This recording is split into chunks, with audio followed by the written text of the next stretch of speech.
I know what you're thinking, though. You're like, Andy, of course you like Genestealer Cults. Look at you.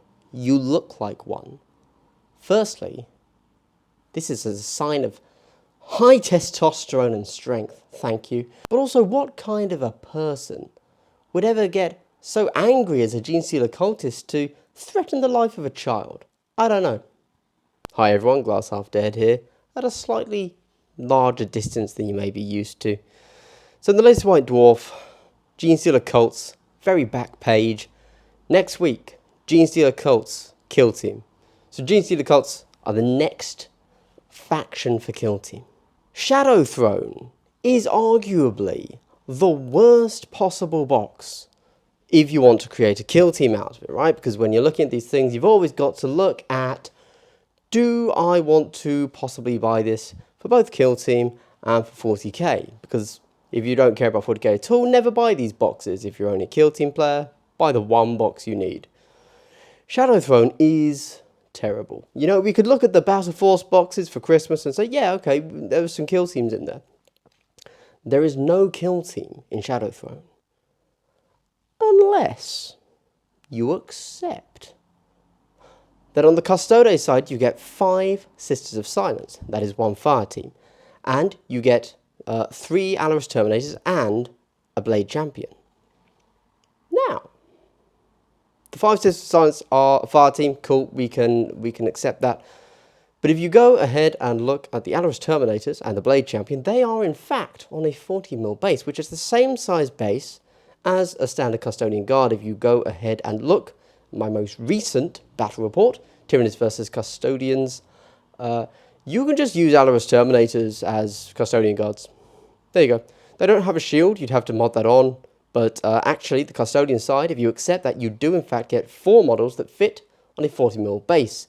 So that is actually, if you're cool with that, and you should be, because honestly, 40mm base, roughly the same proportions, like the difference between an Alaris Terminator and a Custodian Guard, relatively similar.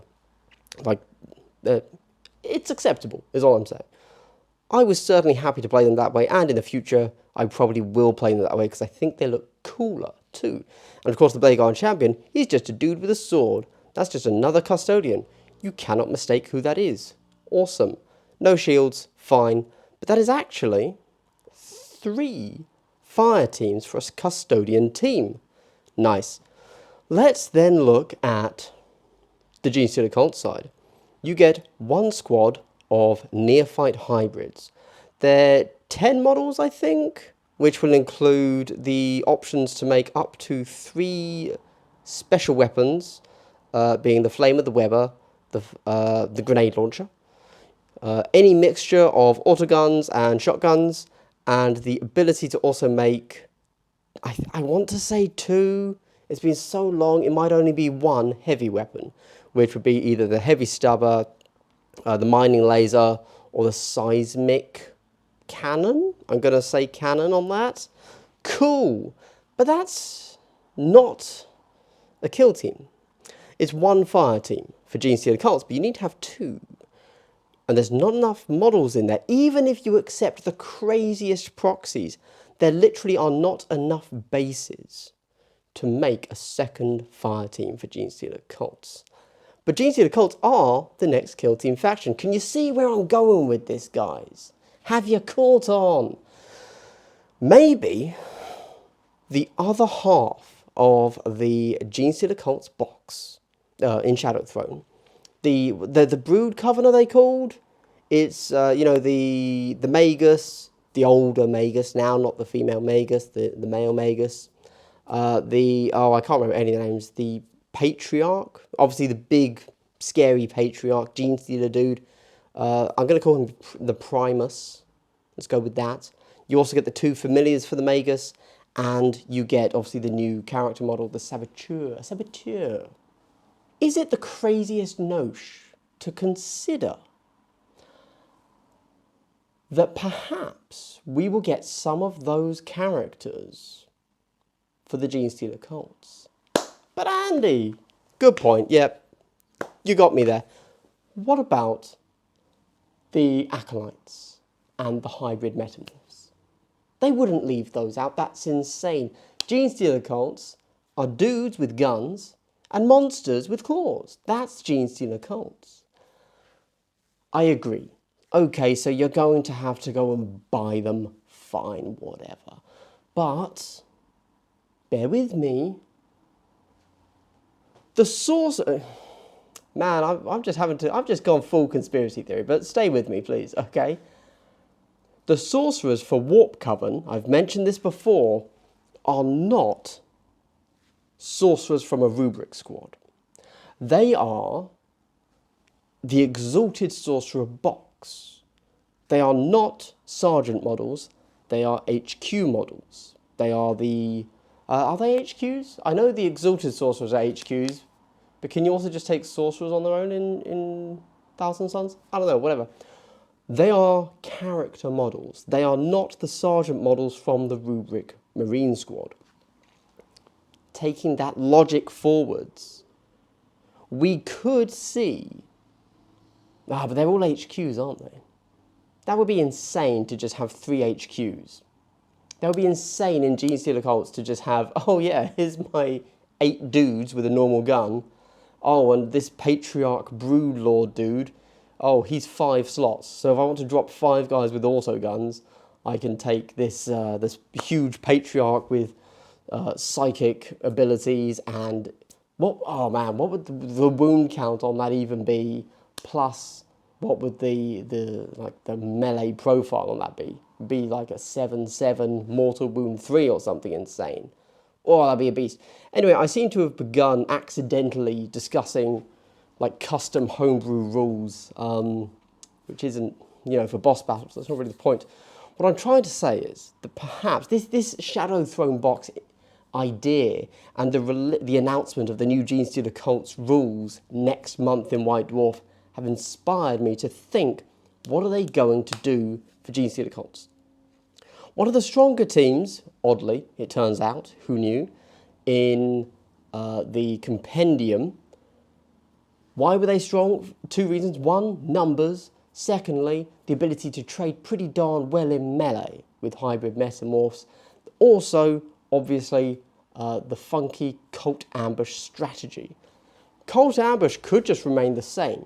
However, I believe, total guess here, but it seems like what they've done with the previous teams is they've taken a kind of a staple of the faction, but this Genestealer Cult team doesn't have to follow that rule set, right? When we've seen teams brought over from Compendium to Artisanal, they are different teams. They don't have to function in the same way. What if we went ahead and made Genestealer Cults focus on something that comes up, a rule that comes up in 40k? What's it called? Where they... It's like their Lookout Sir, but it's super effective. Like every model, Unquestioning Loyalty, is where every model, like on a 2-up, can act as buffer ablative wounds for the HQs, the character models. What if they do a similar thing here? What if now your faction is going to be focused around a few character models and, guys, remember Elites from last edition and how disappointing that was for Genestealer Cults? And how the Genestealer Cults, they had so many commander models that we couldn't then use, but they weren't HQ models.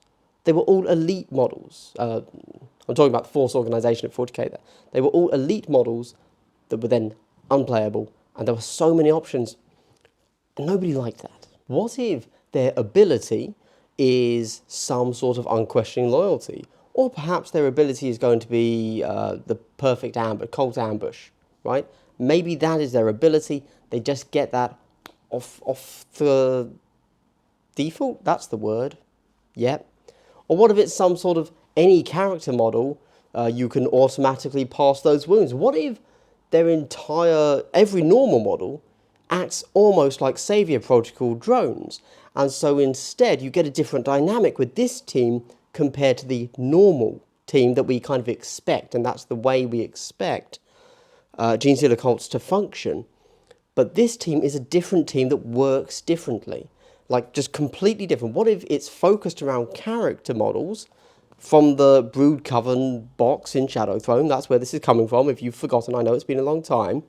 And what if their ability is basically Savior Protocols, except it's called Unquestioning Loyalty, and you have a bunch of these ablative wound dudes who can't really do much apart from sit on a point and act as, you know, Savior Protocol models for, how many models are in, you got the Patriarch. I don't think the Patriarch's going to be in it. But then you have the Magus and the Primus.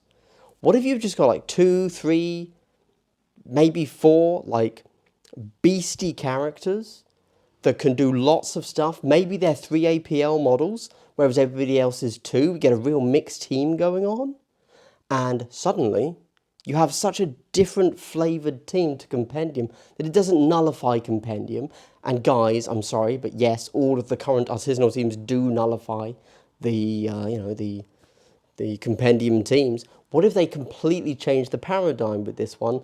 Give us some APL 3 hot characters that can do a lot of stuff, but are still going to be fragile if they're hit, but we get Unquestioning Loyalty as an ability. There you go. I don't know, I just wanted to make a video, and I wanted to use this. Genestealer Cults are coming next month. That was literally the whole video. I know what you're thinking, though. You're like, Andy, of course you like Genestealer Cults. Look at you. You look like one. Firstly, this is a sign of high testosterone and strength, thank you. But also, what kind of a person would ever get so angry as a Genestealer Cultist to threaten the life of a child? I don't know. Anyway, this has been Glass Half Dead. I hope you've had a good day and continue to have a good day. Genestealer Cults, tell me what you think they're going to be. Goodbye.